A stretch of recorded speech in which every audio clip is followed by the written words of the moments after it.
There was once a time when the earth was flooded, not just with water, but with chaos.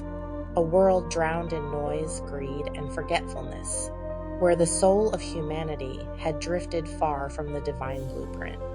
The inner world was overrun by shadows, desires untempered, fears unacknowledged, instincts unchecked. But in the silence beneath the storm, a spark remained. A voice whispered, not from the sky, but from within, calling a solitary soul to awaken. This soul was Noah, not a man in robes and sandals, but a symbol, the aspect of consciousness that remembers the truth when the world forgets. The seed of awareness buried deep within each of us. And to this awakened voice, the instruction came, build an ark. Not a ship of wood and nails, but an inner vessel, capable of holding all parts of the self while the old world falls away. A container for the sacred transformation to come. Then came the task to bring two of every kind of animal, one male, one female, not just for survival, but for balance. For in every soul lies the lion and the lamb, the serpent and the dove, the hunter and the nurturer, the masculine and the feminine, the conscious and the unconscious. Each pair, each creature, a fragment of the inner world. Noah, the higher self, gathers them all, not to judge or destroy, but to preserve. For transformation is not about cutting away the wild within, but sanctifying it through presence. The rains came, not from clouds, but from the collapse of the illusions we once clung to. The flood is not punishment, it is purification. A great dissolving of false identities, outdated beliefs, and everything built on fear. Inside the ark, the soul floats, not aimlessly, but in sacred stillness. It is in this womb of silence that rebirth begins. And after the storm, the waters recede. The ark touches down, the door opens.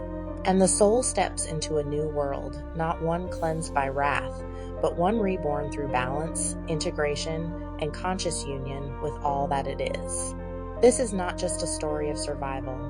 It is a map of inner transformation. The ark is the psyche, a vessel built through introspection, stillness, and self-awareness. The flood is the dissolution of ego, a necessary storm that clears space for something deeper. The animals, they are your instincts, your desires, your archetypes. By bringing two of each kind, the myth reveals a truth. Wholeness requires duality. The union of masculine and feminine, the light and the shadow, the sacred opposites within. Noah is the awakened self, the part of you that hears the call to transform, even when the world around you is drowning. And just as Noah built his ark, so too are you called to build yours. Not from wood or pitch, but from silence, awareness, and truth. To live the deeper meaning of this story is to step into a sacred process, a journey of remembering, integrating, and becoming whole. The first step begins with the animals, not the ones outside you, but the ones within. Your inner lion, fierce and proud. Your fox, cunning and alert. Your deer, gentle and watchful. Your serpent, coiled with ancient instinct.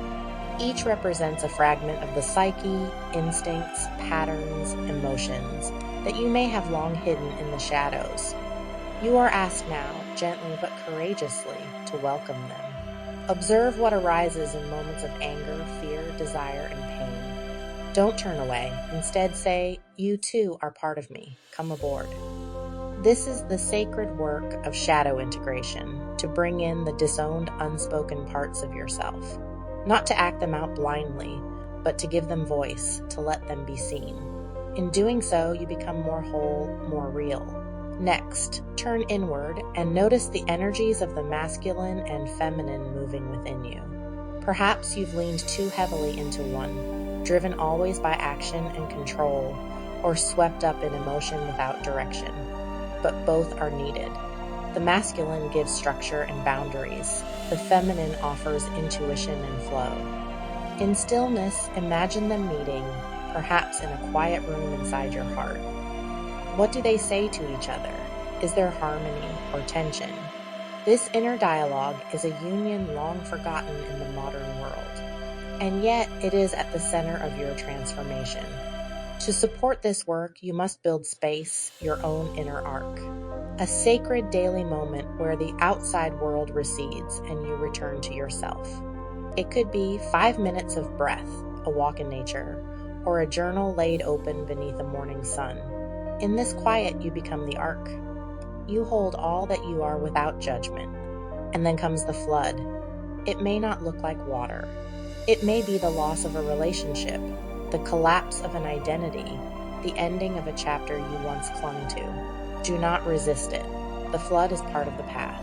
It clears the old to make way for the true. Let it come. Let it wash through you. Let it teach you what must be released. In time, when the storm has passed and the waters still, you will notice something. A subtle sign, a dream that speaks more clearly, a chance encounter, a quiet feeling of peace in your chest where there used to be tightness. This is the dove returning with the olive branch, a signal from your deeper self that the work is unfolding and new life is beginning. It is not a loud revelation, but a whisper of alignment, a glimpse of the new world forming from the ruins of the old. And just as Noah stepped off the ark onto sacred ground, reborn and renewed, so too will you. Not as someone perfect or finished, but as someone whole. Someone who has remembered the animals, listened to the flood, honored the silence, and in doing so, returned to the essence of who you truly are.